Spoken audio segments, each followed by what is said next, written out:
हमने दो तरह की चीज़ों के बारे में बात किया था कि हाइड्रोस्फीयर, अगर जल के वाटर के बारे में बात करें तो वाटर कहाँ कहाँ पर आपको पूरे वर्ल्ड में पाई जाती है। एक तो सबसे ज़्यादा वाटर कहाँ पे है, ओशियन में, ठीक है, महासागरों में।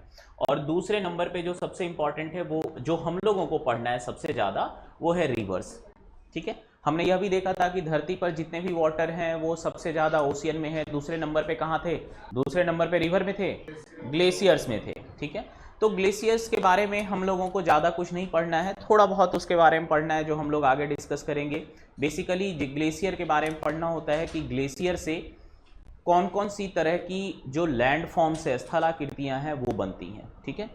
सो यहाँ पर दो चीज़ों को, अगर हाइड्रोस्फीयर में दो चीज़ों को हमें डिटेल में स्टडी करना है, ओशियन को और रिवर को। सबसे ज़्यादा डिटेल में हमें ओशियन को करना है। तो ओशियन को समझने का दो चीज़ें इसमें हमें जाननी पड़ती है। एक है स्ट्रक्चर, तो हम लोगों ने स्ट्रक्चर के बारे में बात किया था, संरचना, इसके अंदर ओशियन के अंदर क्या है, क्या क्या चीज़ें हैं, ये सब चीज़ों के बारे में। दूसरा इसकी प्रॉपर्टी के बारे में, है ना, कि ओशियन में हो क्या रहा है। तो इसमें भी हम लोगों ने दो चीज़ों के बारे में बात किया था। ये क्या है, बेसिकली प्रॉपर्टी, है ना, इसको भी स्टडी करेंगे। एक तो कैसे बना हुआ है और उसकी क्या खासियत है, क्या उसकी। इसमें हम लोगों ने दो तरह की चीज़ों के बारे में बात किया था। एक है कि जब स्टिल वाटर, जब पानी जल रुका हुआ है, उस समय पे हमने दो तरह की चीज़ों के बारे में समझा था। एक था टेम्परेचर, तापमान, है ना, कि ओशियन के वाटर में टेम्परेचर का कैसे डिस्ट्रीब्यूशन होता है। और दूसरा था सैलिनिटी, ठीक है। उसके बाद प्रॉपर्टी में दूसरी जो प्रॉपर्टी जो सबसे महत्वपूर्ण है वो है मूविंग वाटर। अब चूंकि ओशियन की वाटर जो है वो अस्थिर तो है नहीं, मूव कर रही है। तो मूविंग वाटर में हम लोगों को तीन तरह की चीजें पढ़नी है। पहला है करंट, दूसरा है टाइड्स, और तीसरा है वेव।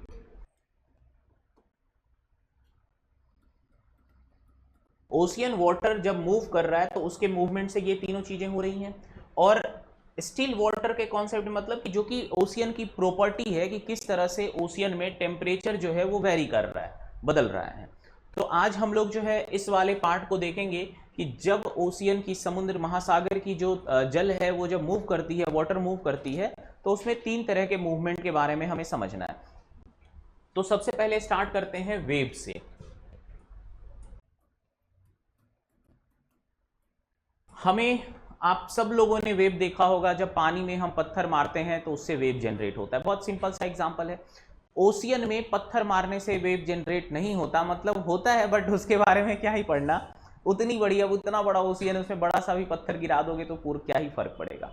ओशियन के वेव के बारे में अगर बात करें, कभी भी आप अगर समुद्र गए हो, समुद्र के किनारे गए हो, तो आप देखोगे कि ना पानी एक वेव में आता है और आपके पैरों तक अगर आप खड़े हो तो वहां तक आके फिर वापस लौटता है।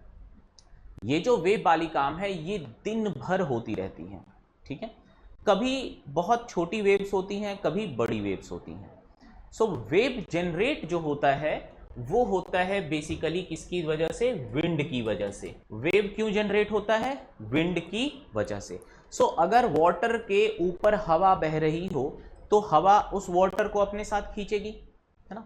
सिंपल सा चीज देखिए, मान लीजिए ये समुद्र का लेयर है और बिल्कुल स्थिर है, हवा बिल्कुल मूव नहीं कर रही, बिल्कुल भी मूव नहीं कर रही, तो वेव होगा क्या, नहीं होगा। लेकिन ऐसा पॉसिबल ही नहीं होता कि ऐसा कभी हो कि हवा बिल्कुल मूव नहीं कर रही, है ना।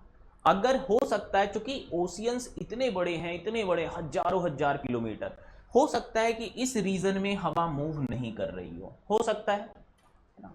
लेकिन ऐसा कैसे हो सकता है पूरी धरती पर हवा मूव नहीं कर रही हो, एयर मूव नहीं कर रही हो। तो अगर यहां पर भी एयर मूव कर रही है तो वो अपने यहां की वाटर को वो क्या करेगी, अपने साथ आगे खींचेगी। तो ये वाटर का स्ट्रक्चर कुछ ऐसा बन जाएगा और बस एक बार इसने आगे खींचा, फिर उसके बाद ये नीचे आएगी, फिर ऐसा ऐसा मूवमेंट होगा। अगर यहां पर एयर का फ्लो कम है तो वेव धीरे धीरे छोटे होते जाएंगे। लेकिन अगर यहां पर भी हवा बह रही है तो ये इस रीजन में भी आपको वेव देखने को मिलेंगे, भले ही छोटा क्यों ना मिले। तो जितनी तेज विंड फ्लो करेगी उतना तेज वेव, उतना बड़ा वेव होगा, हाँ या ना? क्यों जनरेट हो रहा है? सिर्फ एक कारण है, हवा के बहने से। विंड की वजह से वेव जनरेट हो रही है, और जितनी तेज स्ट्रॉन्ग एयर होगी, जितना स्ट्रॉन्ग विंड होगा, उतना ही बड़ा वेव होगा। अब आपको समझना है कि वेव्स होता क्या है एक्चुअली में। अगर वेव की बात करें तो क्या है ये फ्लो ऑफ वाटर है। बेसिकली अगर आप देखोगे कि वेव में इस तरह का आपको वाटर दिखता है,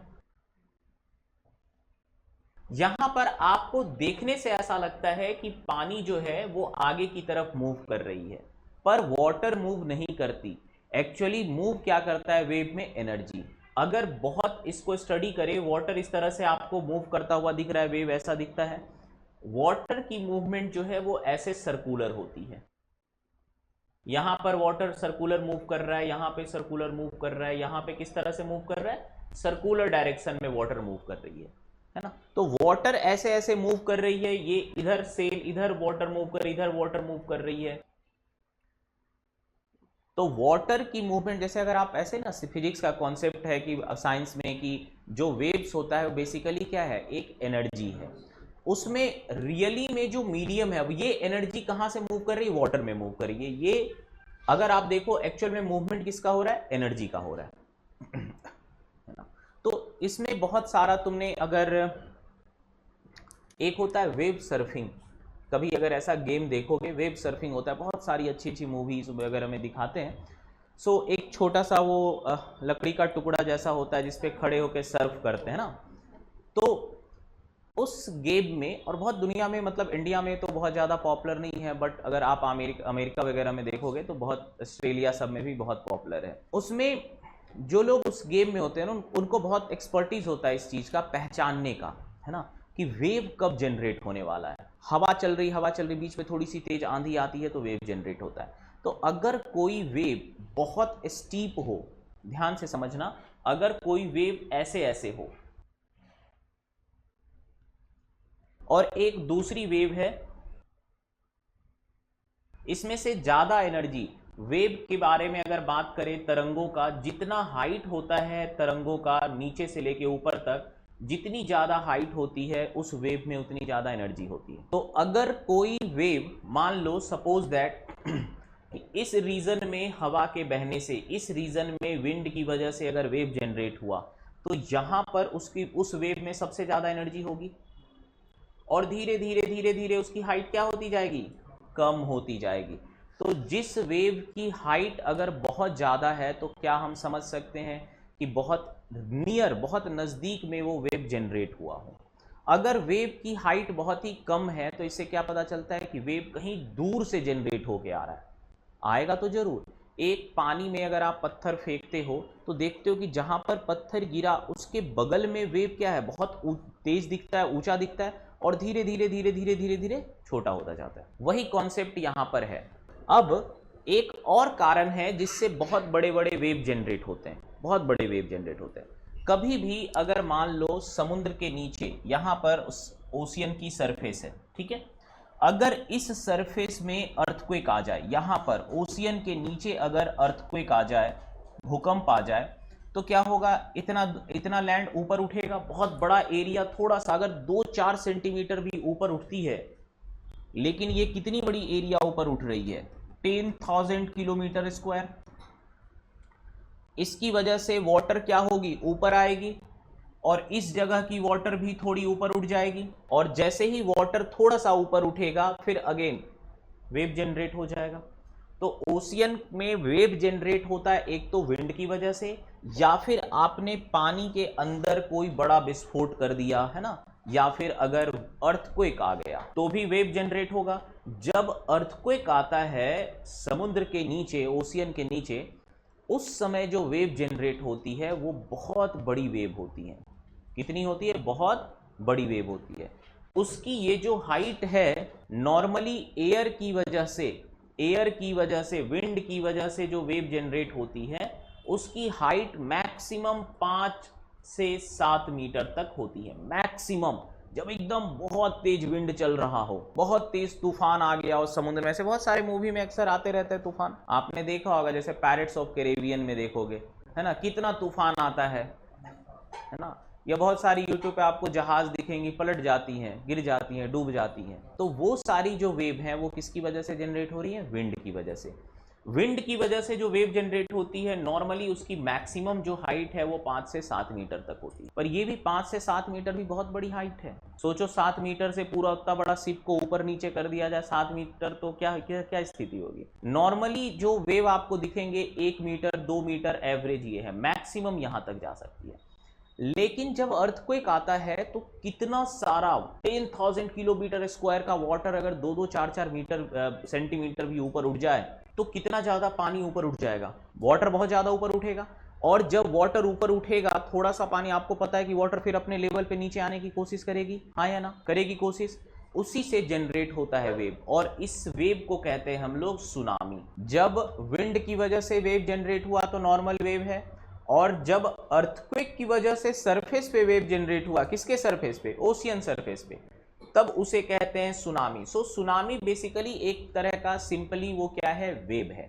लेकिन अंतर क्या होता है कि सुनामी की जो हाइट है वो 7 मीटर से जनरली ऊपर ही रहती है, 7 मीटर से जनरली ऊपर ही रहती है। और सुनामी की जो हाइट है वो लगभग मैक्सिमम 15 मीटर तक भी जा सकती है। 15 मीटर की हाइट, समझ रहे हो कितना खतरनाक होगा? 15 मीटर, 5 मंजिले मकान, इतना 5 स्टोरी की जो बिल्डिंग होती है उतने ऊंचे वेव आ सकते हैं। अगर उतना ऊंचा वाटर आएगा और समुद्र के किनारे जो रेसिडेंशियल एरिया होंगे, जो रहने की जगह होंगी, उन सब जगह पर पानी भर जाएगा। तो इसीलिए सुनामी में एनर्जी बहुत होता है और इसीलिए सुनामी से बहुत ज्यादा डिस्ट्रक्शन होता है। तो ये जो वाटर की जो मूवमेंट हो रही है, जो मूविंग वाटर है, क्या पूरे ओशियन का नीचे तक का वाटर अप डाउन हो रहा है? जब विंड की वजह से वेव जनरेट होती हैं तो सिर्फ ऊपर का जो पोर्शन है, ऊपर की जो पोर्शन है, इसे हम लोग कहते हैं क्या? Surface water. क्या कहते हैं? Surface water. मैक्सिमम ये इसकी डेप्थ कितनी होती है? 400 मीटर। समुद्र के सरफेस से मैक्सिमम 400 मीटर तक की जो वाटर है उसे सरफेस वाटर कहते हैं। जितना भी हलचल है, मूवमेंट है, वो सब इसी सरफेस वाटर में है। इसके नीचे जाओगे तो समुद्र बिल्कुल शांत है। क्या है? बिल्कुल शांत है, कोई हलचल नहीं, कोई मूवमेंट नहीं। समझे बात को? अब सुनामी जब आती है तो एक्चुअली पूरा वाटर, यहां का वाटर मूव किया बिल्कुल लैंड जो उसकी सरफेस है वहां से लेकर के और सारे वाटर ऊपर उठेंगे। तो क्या सुनामी की जो वेव है, सुनामी की जो वेव है उसमें भी पानी ऊपर नीचे मूव करेगी, बट 10-15 मीटर तक मूव करेगी। तो क्या सुनामी के वाटर में पूरा समुद्र का पानी ऊपर नीचे मूव करेगा? नहीं, सिर्फ सरफेस वाटर ही करेगा। अब आप यहां पे सोच सकते हो कि भैया सुनामी में अर्थक्वेक जो आ रहा है, अर्थक्वेक क्या हुआ? इस सरफेस का ऊपर उड़ जाना। तो पूरा यहां से लेकर के यहां तक ये 2 किलोमीटर की जो वाटर है ये पूरी ऊपर उठी, तो मूव तो पूरा वाटर को करना चाहिए, लेकिन ऐसा होता नहीं है। ऐसा इसलिए नहीं होता, ये सेम चीज आप देखोगे कि अर्थक्वेक में भी होता है। एक छोटा सा हम लोग एक एग्जांपल देखते हैं। मान लीजिए ये हमारा अर्थ की सरफेस है, ठीक है, और इस सरफेस के नीचे कोई हलचल होने से अर्थक्वेक जनरेट होता है। और जब यहां पर एनर्जी रिलीज होती है, मान लो कोई बड़ा ब्रेक हुआ, कुछ भी जो अंदर की रॉक्स हैं वो खिसक गई, टूट गई, ये एनर्जी ऊपर तक आती है किस फॉर्म में? पी वेव और एस वेव। पी वेव और एस वेव। एक्चुअली यहां से एनर्जी जो है वो वेव के फॉर्म में मूव करती है, हाँ या ना? जब ये वेव के, और ये सभी डायरेक्शन में जाएगी, ये जो एनर्जी है, ये जो वेव है, ये तो सभी डायरेक्शन में जाए, ऐसा थोड़ी सिर्फ अपने ऊपर जाएगी। एनर्जी जब रिलीज होता है तो एनर्जी सारे डायरेक्शन में जाएगा। तो इस डायरेक्शन में भी जाएगी, इस डायरेक्शन में भी जाएगी, यहां भी, यहां भी, यहां भी, यहां भी। सबसे ज्यादा झटका कहां लगेगा?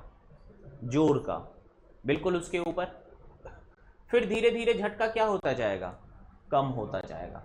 लेकिन जब आप डिस्ट्रक्शन देखते हो तो सब जगह होता है, क्योंकि डिस्ट्रक्शन इस वेव की वजह से नहीं हो रहा। यह वेव जब सरफेस पर आती है तो एक नए तरह का सरफेस में वेव जनरेट होता है और वो सरफेस को सबसे ज्यादा मूव कराती है, और इसे हम लोग कहते हैं सरफेस वेव।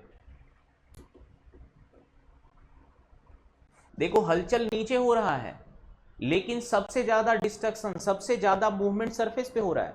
यहां पर जो एक रॉक्स है, मान लो सपोज दैट इस जगह पर एक रॉक है, यह रॉक उतना मूव नहीं कर रहा जितना सरफेस की रॉक मूव कर रही है, क्योंकि सरफेस पर क्या होता है, उसको फ्रीडम मिल जाता है। अंदर में तो बिल्कुल कंप्रेस है, बिल्कुल अगर मान लो बस, कभी बस में या मेट्रो में तुम चढ़ो, बिल्कुल खचाखच भरी हुई है, क्या वहां पे किसी के डरने गिरने का डर है? मान लो अचानक से बस वाले ने ब्रेक लगाया तो लोग गिरेंगे किस पर? जगह तो हो तब तो गिरेंगे। लेकिन वही अगर बस खाली है और तुम अकेले ऐसे खड़े हो और बस वाले ने अचानक से ब्रेक लगा दिया और हल्की नींद भी आ रही है, बस वाले ने अचानक से ब्रेक लगा दिया, तो शीशे से बाहर भी निकल सकते हो। क्यों निकल सकते हो? क्योंकि वहां पर उसे अवरोध नहीं मिलता। क्या नहीं मिलता? अवरोध नहीं मिलता।